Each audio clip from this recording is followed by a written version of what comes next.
Disgusted. I'm absolutely disgusted with the performance of the Indiana Fever. Stephanie White got purely out-coached from beginning to end. After the first 60 seconds, after the first minute of this game, it was a wrap. It was a wrap. Like, let's just keep it real. Stephanie White did not have this team ready to play. Aaliyah Boston got up 7 shots. She's standing at the top of the key, acting like the joke. I don't understand what's going on.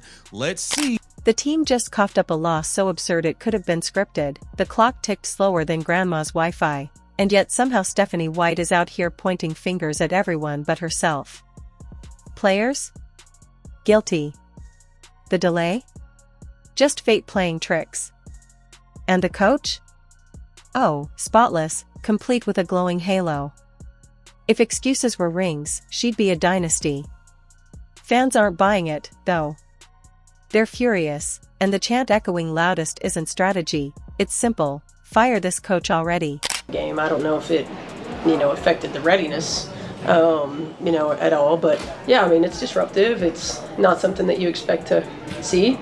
But we often talk about controlling the things that we can control, and when we couldn't control that, so staying warm, and staying engaged. And, I thought that, we did what we could to work through the issue, and, kudos to everybody that had a hand in at least working it out. But then, we came out and we weren't ready those first, 5-6 minutes of the quarter. The buzzer finally sounded, but instead of a clean finish to a tight game, it looked like someone set the scoreboard to slow motion and left it there. The clock delay was so outrageous, fans started joking the arena must be powered by hamsters on rusty wheels. Strategy? Out the window.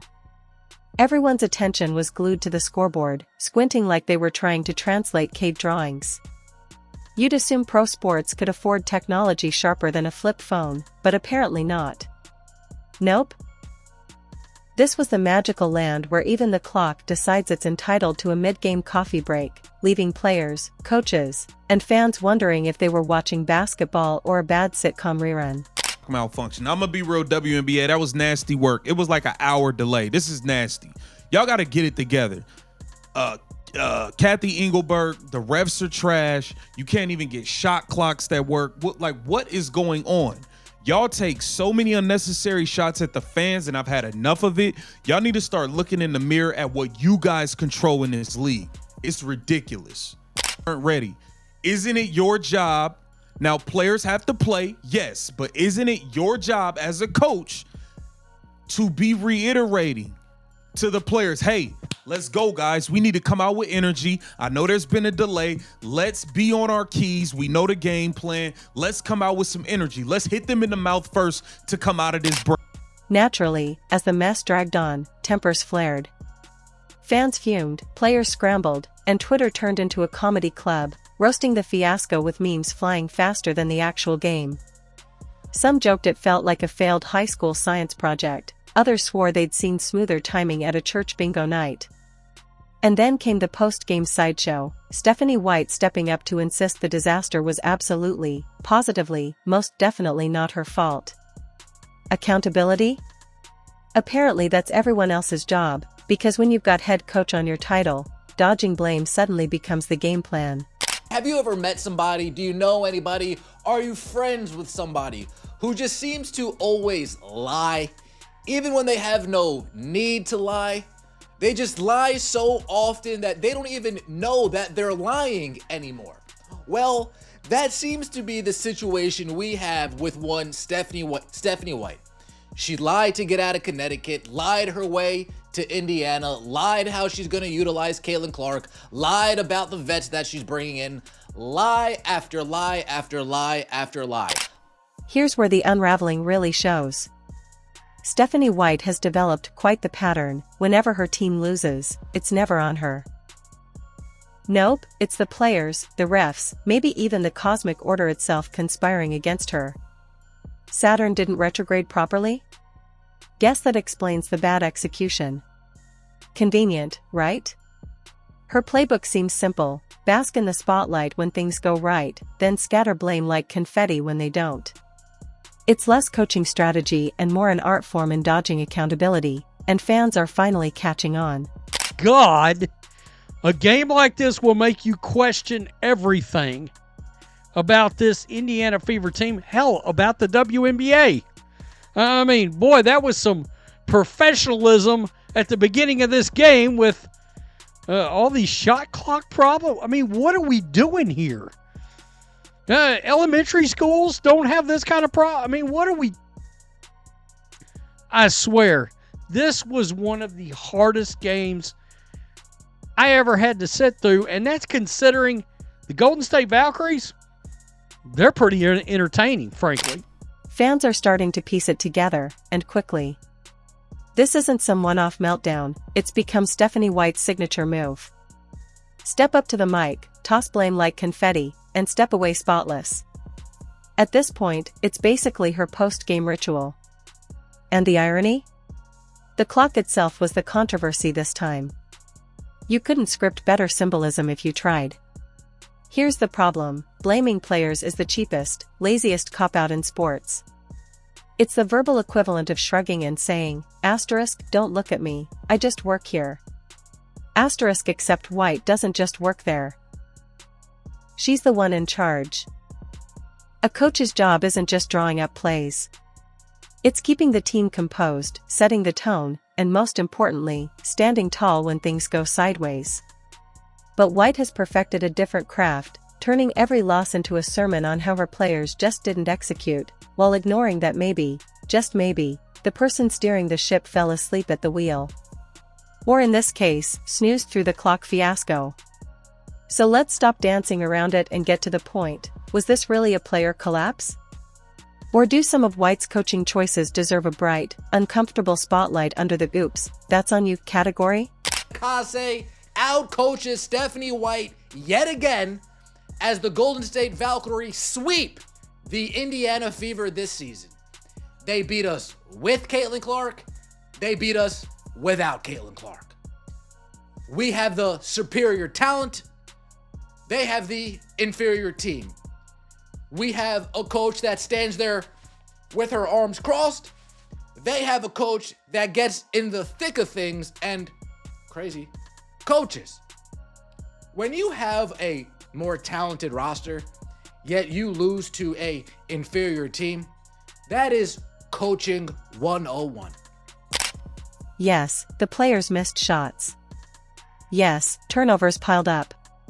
But here's the real question. When the game tilted after that bizarre clock fiasco, what did Stephanie White actually do to calm the storm? Answer, basically nothing. No quick timeout to steady nerves, no smart substitution to shift momentum, no tactical wrinkle to flip the script. Just a silent shrug, followed by a loud asterisk, you failed. Asterisk that, somehow, passes for leadership. And let's not downplay the clock fiasco. It wasn't a tiny hiccup. It shattered rhythm, killed momentum, and handed the other team just enough daylight to regroup. Great coaches treat that kind of chaos as part of the job description. We've seen teams survive blackouts, flooded floors, even fans running onto the court. But in White's world, a 60-second scoreboard delay might as well be the end of days. This is exactly why fans are fed up. They can tell the difference between a tough loss and a coach hiding from responsibility. It's not complicated. Across sports history, the great ones, whether in basketball, football, or beyond, do one thing consistently: they own the moment. They own the blame when things fall apart. White. She's turned dodging accountability into her game plan. What was that? Just everything about that, what was that? Like, it's been 3 hours since the game was supposed to start. The game was delayed basically an hour. What was that? Like, what was that? Like, the 63 points against the Valkyries team. Aaliyah Boston scored 4 points. She had 4 points. 4 points. Kelsey Mitchell, 4 of 14. Great coaches understand one simple truth: morale comes first. They step to the mic and say, "That one's on me," even when it isn't entirely true. Why? Because that's how you protect the locker room. You shield your players in public, then handle accountability privately. That's coaching 101. But Stephanie White? She seems to have skipped that chapter, or maybe she was too busy perfecting her mirror routine for post-game blame shifting. And here's the real tragedy. This isn't just irritating fans, it's demoralizing players. Picture working yourself to exhaustion, leaving everything on the floor, only to realize your coach is about to step in front of the cameras and throw you under the bus. That's not leadership, it's sabotage.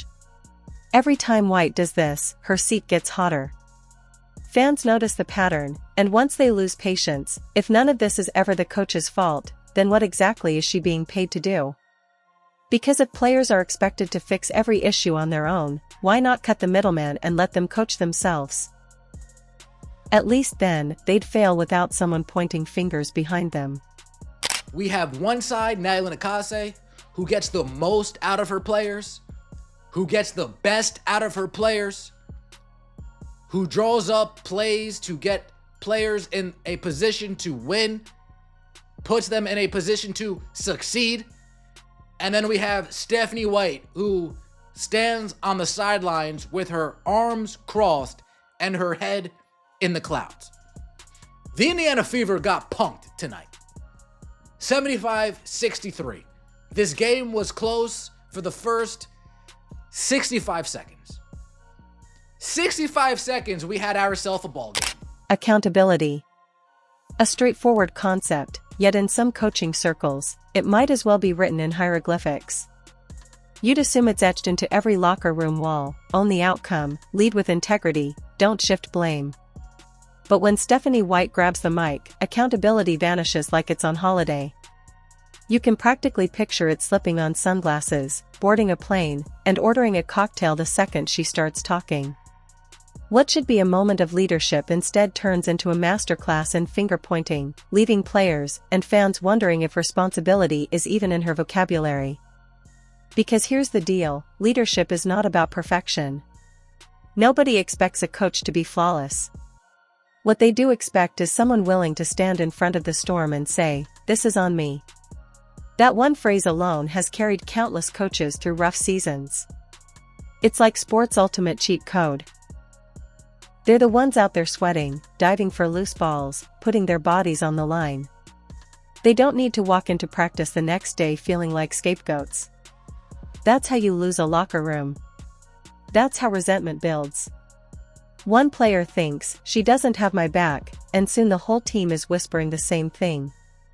When a coach loses the trust of their team, the season is as good as over. And that coach, I'm going to tell you, of the coaches that got hired this offseason, she's the one that knows what the bleep she's doing. Seriously, she actually knows what the bleep she's doing. Let's start with maybe the only highlight from the night. Right here. Actually, I've got a Kate Martin highlight to show you. Caitlin arrives for the Fever Valkyries game. Right there. Oh, I don't want to get a copyright on some song, but there she is walking in. There she is. Walking in to see this team get destroyed. But let's zoom out, because the fans aren't blind. Oh no, they've got receipts. They've seen this blame game before, and social media wasted no time unleashing the wrath. Twitter, Instagram, TikTok, it turned into a digital roast session. People were calling for her job before she even finished the press conference. One fan joked that her playbook probably has only 2 pages, blame players and repeat step 1. Harsh? Maybe. But can you really argue with it at this point? Sports analysts piled on too, raising the same obvious question.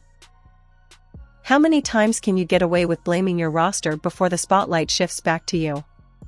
Because this isn't about one bad game. This is about a track record. The players didn't execute. Heard it.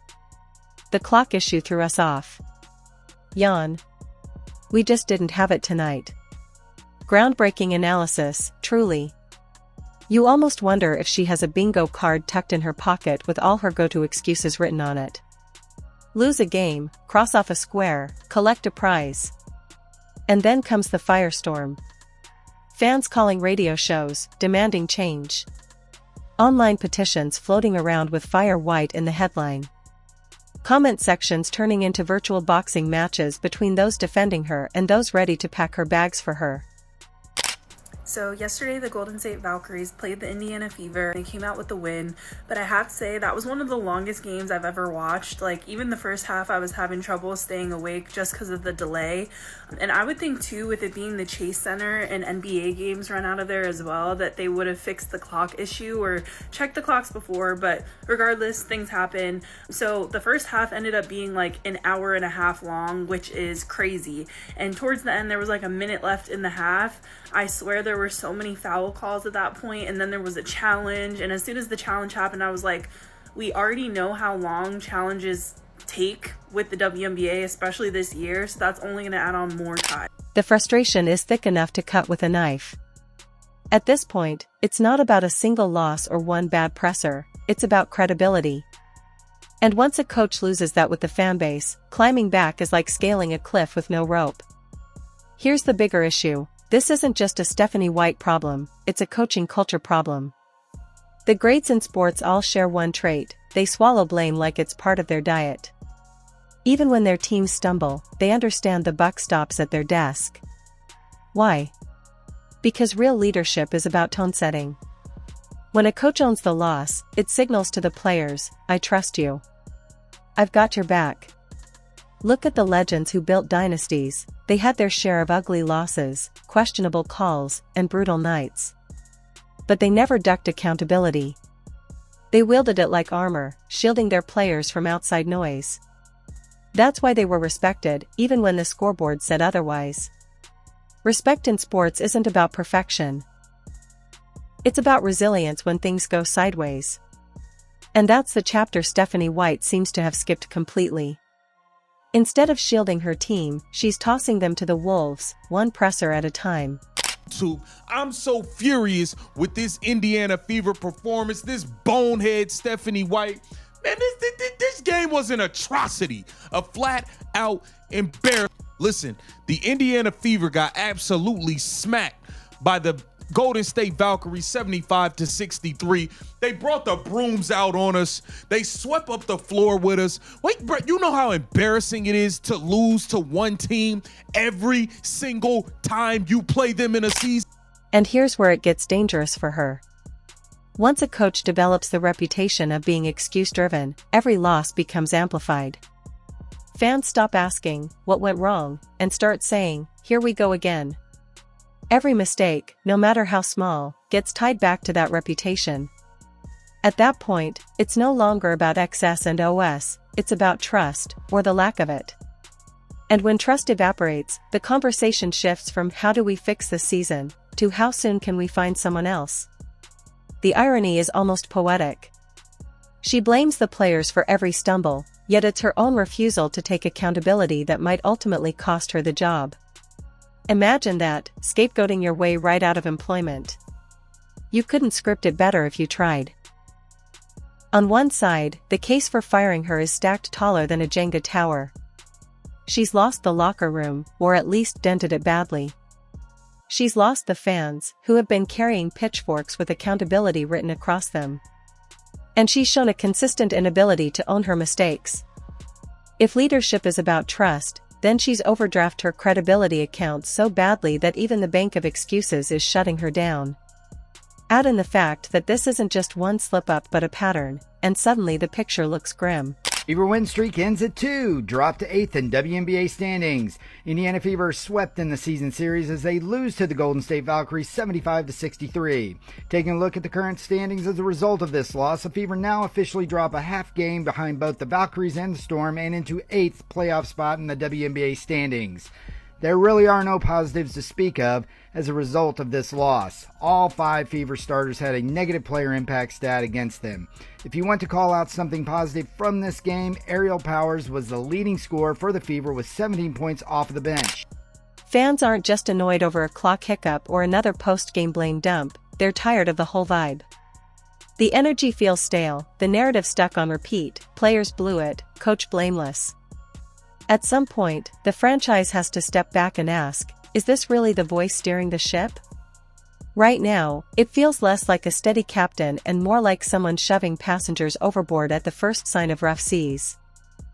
To be fair, there's a counterpoint worth considering. Coaches can't wave wands. Players still have to execute. Sometimes a meltdown is just that, a meltdown. And firing a coach isn't some magic reset button. The real challenge isn't showing someone the door, it's finding someone better to walk through it. Do you elevate an assistant who already knows the locker room? Bring in a seasoned veteran with a reputation for tough accountability? Or take a swing on a new face who might inject fresh ideas? Whatever direction they choose, the call can't just be about optics or soothing an angry fanbase. It has to be about building a culture players believe in. Because once that foundation crumbles, no clipboard tricks or late game play calls will save it. We're here thinking we gonna win. The Golden State Valkyries played last night. We got Leah Boston playing 2 games in a row where she got over 20. She's focused. Odyssey Simpson's balling. She's focused. We got Kelsey. She's focused. I'm over here thinking we ready for war. Straight up. No, we wasn't. No, we wasn't. The entire first quarter, Golden State had uncontested threes. They missed 1 3, if I'm not mistaken, in the first quarter. And they shot like 8 or 9 of them. Hold on. And you know what? Wait a minute. Let me get this. Let's be honest, sports history isn't forgiving to coaches who make blame shifting their brand. Once you earn that label, it clings tighter than gum on a sneaker. Every loss becomes the same headline, asterisk team collapses, coach points fingers. Asterisk after a while, the story writes itself, and no clever spin can rewrite it. That's where fans come in. They've reached their breaking point. And right now, the next step forward might be anyone not named Stephanie White. Fans don't expect flawless coaching. What they do expect is accountability, honesty, and a leader who stands in front when things fall apart. The burning question is, how many more excuses can they endure before the choice is ripped out of the front office's hands? Because if there's one thing fans never fail to do, it's make themselves heard. And when the noise grows loud enough, ownership has to respond. Here's the reality check. If accountability were hardware, Stephanie White's shelf would be empty. If excuses were banners, she'd have a dynasty. And if patience were endless, there wouldn't be calls for change. But patience isn't endless. And excuses, no matter how polished, eventually lose their shine. Which leaves one clock she should be watching closely. Not the scoreboard, but the ticking countdown to her exit. If you enjoyed leaving a like and subscribing, more videos are on the screen now.